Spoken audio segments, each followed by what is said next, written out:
Welcome to GeorgeWay Math TV. I'm giving -3 times 2. So whenever I multiply a negative and a positive, my answer should be a negative, right?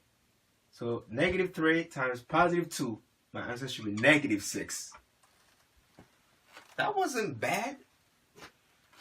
Now, I have a +3 times a +2.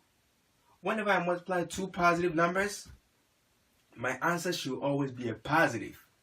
So this is +6.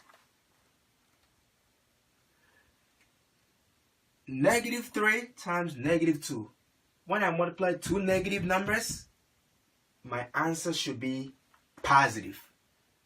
So this should be +6. Alright, that wasn't bad. Alright, I love this. Alright, now I'm dividing. 4 divided by -2. Whenever I divide a positive and a negative, my answer is always a negative. So it's 4 divided by -2 is a -2. When I'm dividing positive numbers, so 4 divided by 2, my answer should be a +2.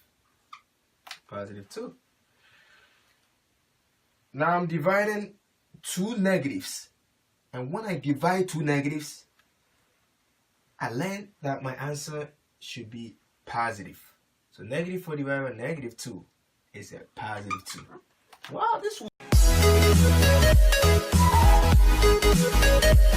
Please don't forget to subscribe, tap the bell to be notified for new videos, and share.